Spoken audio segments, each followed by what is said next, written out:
With us tonight are Greg Long from IAQ Consulting Services in Belton, Texas, and Susan Valenti Corliss, publisher of Healthy Indoors magazine. Welcome, guys.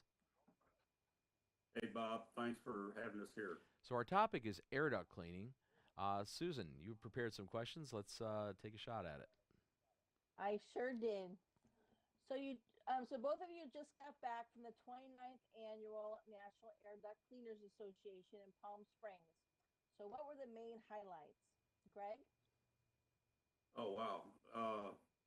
It was really a lot of fun this year. And the last several years, it seems like the conference gets better and better. The level of the presenters keeps getting better. Bob did a wonderful presentation. There was a lot of good presentations, and the attendance is really high. And if you're into HVAC cleaning,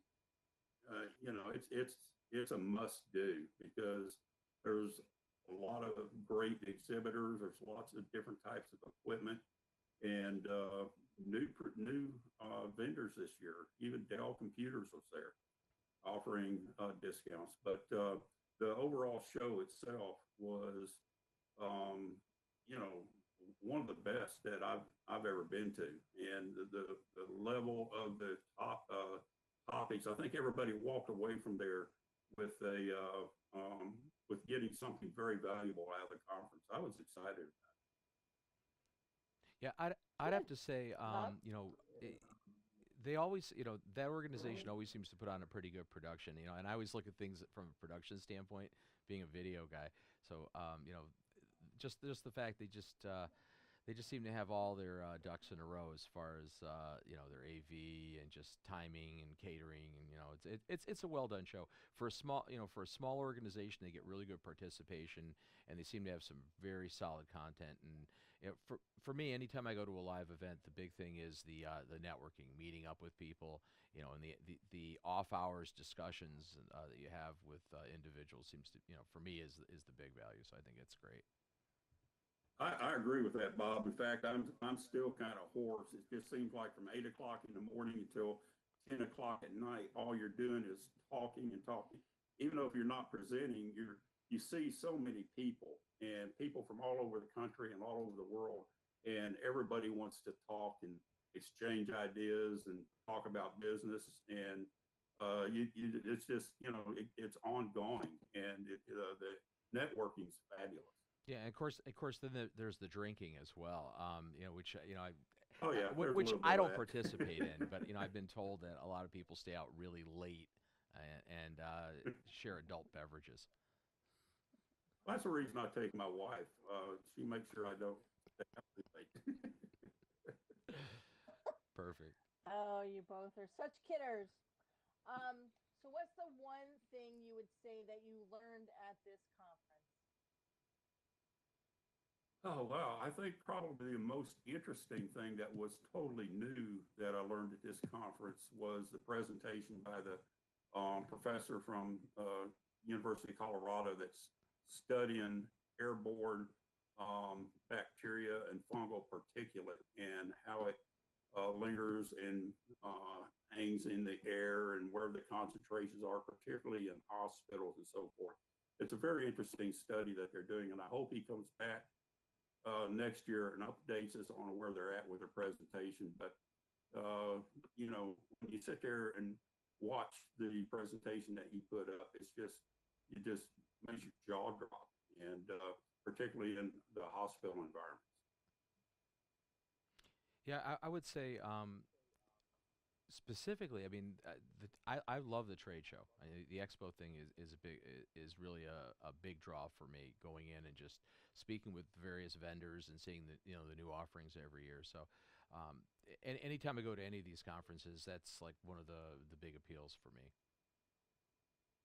But yeah, it's when you go into the expo center, you want to look at the exhibits and talk to some of the vendors, but every 2 or 3 steps, somebody's coming up to you and wanting to talk that you haven't seen in a year or 2 or 3 or something, and it's just it's real exciting. And there's, believe it or not, still a lot of us old timers that go there every year, and just seeing them each year is a great treat.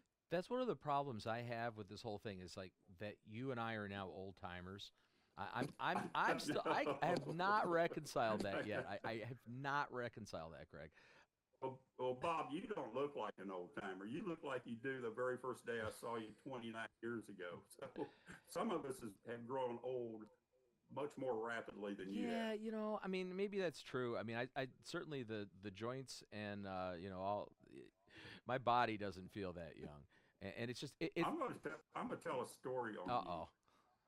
Okay, all right. Here we The, go. Oh boy. the board of directors used to go out and eat every night, and Bob didn't drink, and Bob didn't eat meat. Well, we all had cocktails, and we all had a steak.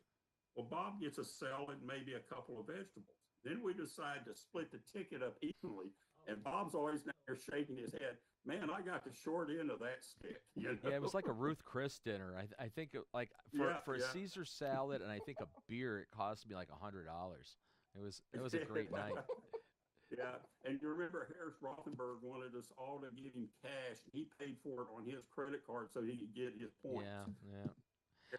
Well, fine that's points. that's always like the good shtick with anybody in groups. It's like Yeah, it's getting the flyer points, and then typically people, if they're going to throw cash down, they throw a little extra because you don't want to be caught short. So usually, if you're the yeah, guy yeah, picking up the tab at the end on your credit card, people usually gave you more than they should for the tips anyway, as a rule. yeah. Bob eats a $10 salad and a couple dollars worth of vegetables, and he has to share equally. It always bothered him. You could tell it did. Well, see, at Ruth Chris, first of all, the salad was probably $38, but but I still got screwed regardless. So Yeah, yeah, you did. nice. Okay, now that you've both admitted that you're both very old men, let's go back 29 years. And how about you tell me about the early days of duct cleaning and NACA? How did this all start? Oh wow, who do you want to go first? I think Greg should go first. Yeah. I started in HVAC cleaning in 1973, and man, in those days, of course, I went up north and bought a truck and got taught and so forth, and came back to Texas. And holy cow, these systems aren't anything like what I was taught on. Up north, you have the basements with the furnace in the basement right there handy, and the duct work right there accessible. And in Texas, everything at the time was in a closet. The air handler was in a closet, and then spider duct work in the attic. And so we had to kind of relearn the trade after we got home. But we had this big truck, and then we had what's called a tornado blower, electric blower, and they said blow that air down through the ducts, and it'll clean them. Well, it didn't take long to figure out that we weren't doing that good a job on the duct work with that setup. But we felt confident we were taking the air handler apart and cleaning it, doing a good job on that. And when they introduced compressed air into the mix, and our next truck we bought had compressed air on it, and we started getting the different tools and so forth, and then the pneumatic and the electric brushes, then we were able to be confident we were doing a good job on the duct work. But lots of changes in the industry since then. But back then it was kind of figure out what works for yourself and do the best you can with it. And I think Bob, I think you guys did a lot of the same thing up in the Northeast. Yeah, I mean, I would say, I got involved in air duct cleaning in 1986. I went to work for a company, and they decided they wanted to expand into that service. So I was brought in to basically try to figure it out for this firm, starting from zero. I had no background whatsoever in it. So we basically, we also got some truck mounted equipment, and we ended up also getting involved with buying some of the hardware from Abbey Road, from that group down in Texas, because they were doing encapsulating, and we really wanted to have a solution for dealing with fiberglass internal liner. We were running into a bunch of that in some of this light commercial work we were hitting, and we didn't have an answer for that at the time. So the idea was that we go in and clean, but we still need some methodology to go in and coat and resurface this internal liner. So that was it was a starting point for it. So it was a big deal. I remember we were doing that from '86 up until about '90. Now, the company that I was bringing the duct cleaning services into was a chimney sweep company. That's the interesting part. So the background there was pushing brushes through chimney flues to clean soot and debris out, which is surprisingly not that dissimilar than ductwork cleaning as far as the right, the mindset. That's true. Yeah. You're basically pushing brushes through rectangular spaces. So we started using there's this British chimney cleaning brushes called Woodstock brushes. So it's a wood head with nylon bristles and poly rods. And we tried actually bringing that into the duct cleaning mix in addition to the compressed air. So we'd be taping that air skipper line on there, and then actually manually pushing rods in and out of the ductwork to try to agitate and brush debris loose. And it worked fairly well. I mean, it was a primitive early stage of a rotary brush. And then we also had a ChimScam video cam system. ChimScan. Did I say scan?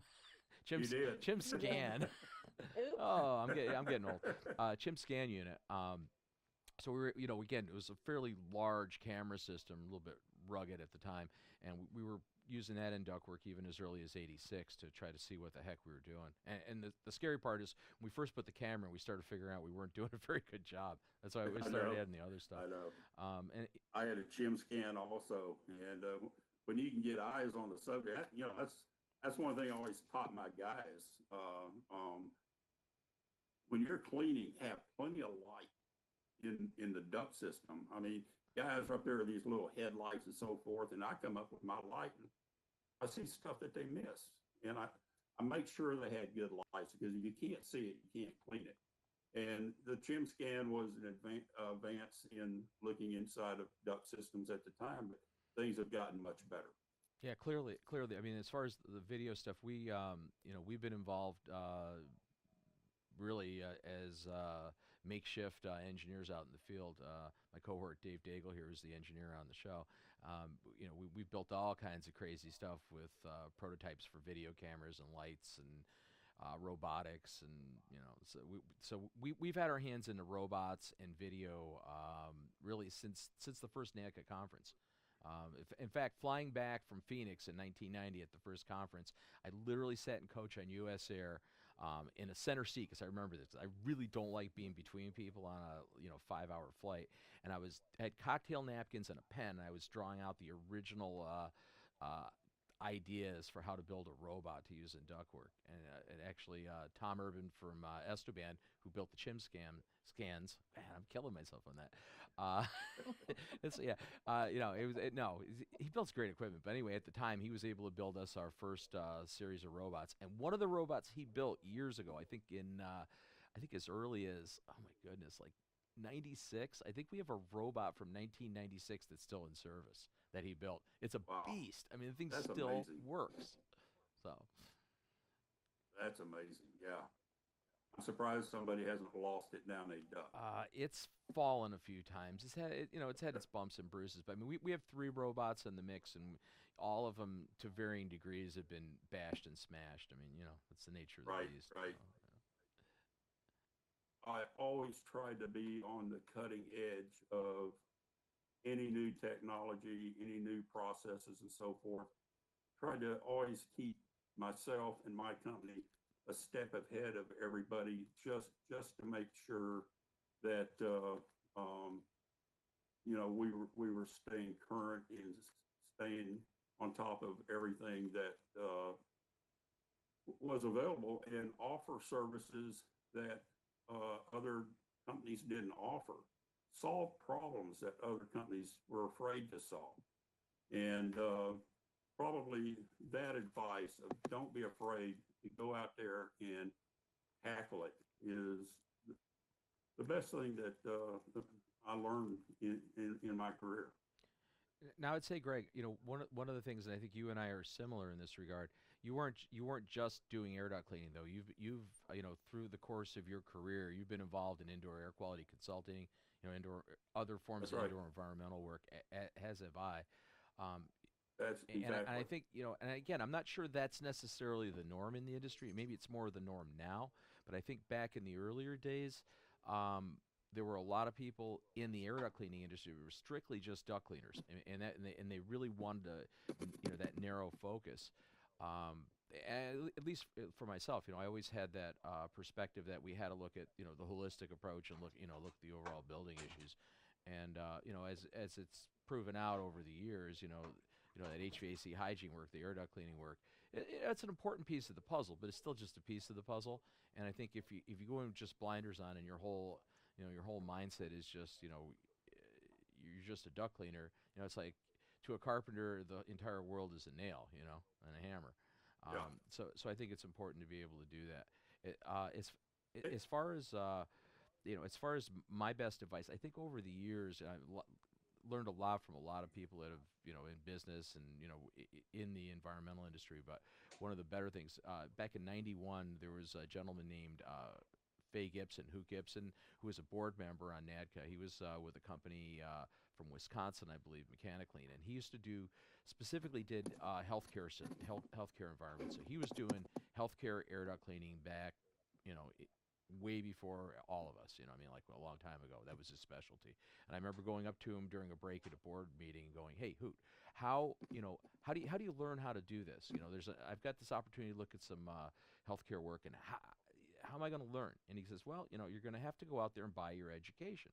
I go, what the hell does that mean? Buy your education? And he's like, "Look, you're going to go out, you're going to do something, you're going to screw up, it's going to cost you a bunch of money, you're going to learn something, Then next time you're going to go out, you're going to screw up, probably something different, but you're going to make another screw up, it's going to cost you money, you're going to learn, and you're going to keep doing this process on and on until at some point you've actually bought an education." It's like, and those are really true words, I think. They really are. Yeah. And that's how we learn. Yeah, well, I mean, hopefully, right? I mean, here's the thing: Yeah. is if you keep making the same screw ups, though, right, over the course of your career, then you probably should look for a new career, because at that point, you're probably not learnable. That's true. And another thing that you said, guys have blinders on. I still talk to contractors all over the country almost weekly, and it's amazing how many guys still have blinders on. And you've got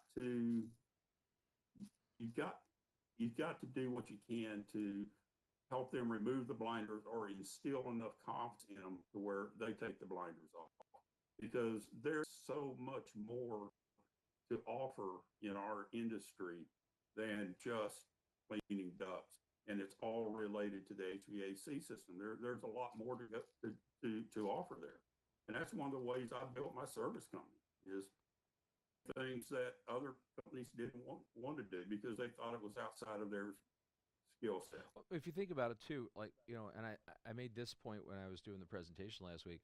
What business, and again, addressing an audience of predominantly air duct cleaning companies, what business are they in? What is your business? And well, the business is healthy indoor environments. That's what the business you're in. And it's the same business that mold remediation contractors are in, IEQ consultants, HVAC contractors. Everybody's in that same business, right? That's the driving factor. There's a lot of That's true. right. It's all really about having a good indoor environment. It's health driven. There's liability issues, but even those liability issues go back to the health issues. So the big point that I always try to stress is whatever you're doing, whatever sector you're in the indoor environmental industry, right? You got to make sure that what you're doing, is congruent with a healthy indoor environment. If part of your process, adversely affects the occupants or adversely affects that indoor environment, you got to rethink your process. You got a problem. True. Very true. Okay, one last question. President Trump just signed off on a big, huge budget bill to get us through September. But more importantly, he actually kept EPA's funding the same. So, so my next question is about EPA, because EPA was actually one of the first government agencies to even look at duct cleaning and how it related to, the outside world, really. So and and Bob, I'm gonna actually have you start off with this because I know that you actually worked on this. Those results are really pretty groundbreaking. But do you think the results are valid today? And do you believe that this work actually paved the way for what we call the indoor air quality industry today? Yeah, I mean, I think yeah, in a lot of ways it was groundbreaking, and what Susan's referring to is the EPA and NADCA got involved in a joint study. It was through a CRADA, which is a cooperative research and development agreement, between NADCA and the EPA. And what it was basically to do a pilot study for the effectiveness of residential air duct cleaning. It was actually limited to residential. So and I think that was the precursor to that was I served as the government affairs liaison for NADCA, and we made some pretty good contacts with the EPA, and the conversation came up, hey, we should do a study on this. So the opportunity anyway arose. So it's really the seed was planted in '94. By 1996, we actually had this thing in place and started the process of creating a pilot field study, which started out with a laboratory study for about a year where we actually built at a research facility in North Carolina, built a mock-up building with like a mock-up house, basically. It was like a two-room house with an HVAC system and ductwork. And then we simulated road dust in there for debris, and were able to simulate cleaning and actually set up the parameters that would later be taken out into the field on a series of houses that we just basically actual existing lived-in houses. I worked with Tim Aber on that. He was the principal investigator. I was the project manager, and I do think it was groundbreaking, and I think it did set the stage for a couple of things. It was one of the first times I think that EPA had worked directly with private sector on a remediation type protocol. Certainly the base study that EPA started, I believe, back in the earlier '90s. EPA had been very IAQ oriented, and that was the time of IAQ, right, in the '90s, the early '90s. But this was the first time that they actually did a study relating directly to service work being done. So that was neat. And I think what we got to prove and validate, which I suspected all along, is that duct cleaning, the HVAC cleaning, hygiene work, again, is really important, but it doesn't totally, correct problems in the indoor environment. And actually, some of the processes actually stir up particles in the indoor environment. So I think it pointed out some deficiencies in some areas where maybe we were, as an industry, we were overstating.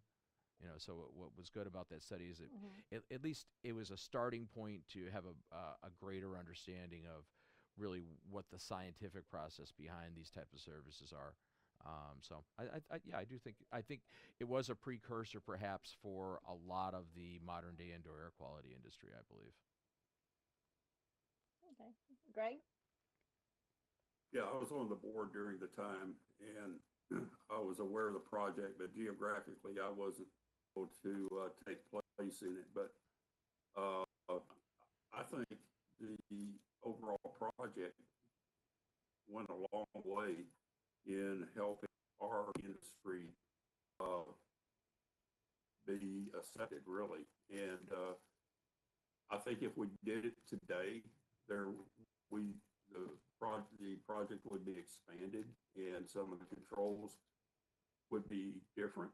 And maybe I'd like to see it done in a commercial environment, and either medical or schools, and with the right controls put in place. And I think we'd see some very positive results. But given the time that project was done, I think it was fantastic, and I think it was fantastic for our industry.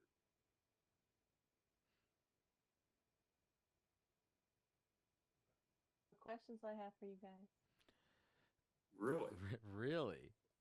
Oh, really? You want some Well, more? let me throw one out there. As far as you see Okay. it from marketing, right? Oh, I still have my little You, thing. Can I like show yeah, you? that's just your marketing. Okay. This is the marking I just got. I'm gonna cross off the name. This is what I just got in the mail. And I want to know why you guys still use these. Well, first of all, to advertise like residential I mean, there's a dust mite right here. There's a dust mite, and there's a little picture of mold, and there's bacteria, and then there's a mouse. well, the mouse is probably the most accurate part in there. Yeah. Mouse actually could end up in the return. The dust mite, it's a big bone of contention for me when I see dust mites and air duct cleaning advertising. I mean, I saw that back in the And 90s, there's a in the kid 80s, sneezing, and it says $7. for the whole job. No, it says $7 per Ah, vent. prevent. Well, see, You I know, I mean, to me, like, Greg, I'll let you jump into it in a second, but I mean, the whole dust mite marketing, right? To me, is akin to the toxic black mold marketing that you see, companies using for mold remediation. The deadly toxic black mold. It's the same kind of scare tactic mindset that I really loathe that. I loathe that in the entire indoor environmental industry. When you go out and you try to scare people into using your services, I, I I think it's a backwards way to market, and I think it's really irresponsible, It and is. it's unfair. But that's Yeah. Well, Greg. is it the truth's in the numbers. If they've got 10 vents and they're going to do the job for $70, but they're going to send two guys in a truck in a half hour to get there and in a half hour back, and then they've got to buy gas and insurance for that truck. So how much is left over at the end of that $70? And they've got to pay those guys. Now they might be paying them minimum wage, but you know, you get what you pay for. Well, and I asked this question very seriously. I mean, I belong to a local mothers group on Facebook, and just the other day, someone up here in Boston said to me, well, actually asked the question to 8,000 moms, I need a duct cleaner. So of course, me being like, hey, I know about duct cleaning. I immediately write down, call Danny at Envirotech in Stoneham, Massachusetts, because I'm like, wow, he's like the best. Well, he's one of the best duck cleaners in the entire country, and he's right here in your backyard. Yeah. And then 10 minutes later, apparently one of her friends chimes in and says, "I have a coupon. I have a Groupon, something like this." And I'm like, "You guys can have the best duck cleaner in the country," and they just kind of say, "Well, but they don't have a Groupon." well, well, And I mean, like, what do you say to those kind of well, the people? problem is like I think consumers on a lot of these services try to look at it like a commodity, right? So they're looking for, they're trying to say that everything is the same. New York State has the same problem with their mold licensing that they came out with a couple years ago, right? Now we all have the same licensed mold assessor or licensed mold contractor cards, right? So basically Right. the playing field got leveled, but not in the right way. you know, it's like you No. No. basically everything is consumers have this misconception that all these services are the same. It's like going out and buying, a bag of white rice. It's like whichever brand you buy, it's the same. Or like ketchup, there's not that much of a difference. Although I maybe would argue there might be. But Well, just make sure you don't get the rice with the dust mites yeah, in it. yeah, well, or the mouse. But where I'm going with that is that, so I think a lot of consumers, if they're solely price, doing purchases based on low prices, potentially they're walking down just a terrible terrible corridor of disappointment because you know they're, things are not Oh, the they same. are, and quite frankly, that's not the customer you really want anyhow. Oh, No, as a I vendor agree, but standpoint, yeah. but really after what, 30 years, of a really great association to kind of like educate the public. Really what's the next step for you as an industry to help educate that, consumer to say, what, sometimes, that, the $7 per event, that is a good deal. And then sometimes, if your kid is sick, maybe it really isn't a good deal. Every single industry has the same problem. We have always had the same problem. HVAC contractors have the same problem. Lawyers have the same problem. Doctors have the same problem. There's always in every industry those type people out there. Luckily, there's enough consumers out there that understand that they're not getting the best value for their dollar by using those type people. But it's always been an industry problem. It's in every industry, and it always will be. But the good contractors, they've got to rise above it, and it's easy to do. I mean, I think it's important.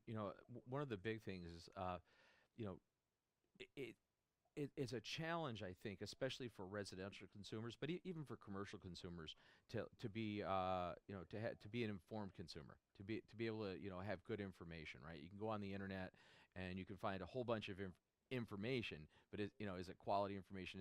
Are you getting something that that is meaningful, or are you just getting a bunch of marketing propaganda? And I think one of the things that we try to do with Healthy Indoors, obviously, is our mindset here is to try to be that leverage point for consumers to be able to get information and be able to make informed decisions on trying to make smart purchases. And again, it's true for commercial or residential, but it's unfortunately, I think it's still a buyer beware market in the entire indoor environmental industry, and I think it's really incumbent upon consumers to take that time, do some research, do some homework, ask questions, and try to get references, ask people I mean, you really, with any of these services, I don't think you can just totally rely on the marketing word of an individual contractor. You know. No, you can't. And that's the reason NADCA has things on their websites that consumers can go to their website, and it gives them a list of things to ask and look for and require. And that would help the consumer if they went to that website, got that information before they had somebody give them an estimate. Okay, Bob. Last word from Bob. Last word from And then last word from Bob. last word from Bob, and then we'll go to Greg. I mean, I guess to sum it up, it's like this is this industry, the air duct cleaning industry is always near and dear to me, and it's like spending last week out in Palm Springs at the NACA conference kind of reminded me of that. It's where I started. My whole career in the indoor environmental industry, was through the entry point of air duct cleaning, and so just seeing the people that I pretty much grew up with in the industry, from the past 30 years, is always just it's great. It's great for me to have that opportunity, and I feel really lucky to have made all these friends in industry, industry associates, and clearly, I believe I've had the opportunity to do other things and move past that, but I always seem to come back to the duct cleaning industry as it's kind of like a home point, a reference point for me. So it was a great week. It was great seeing everybody, and I think again it's a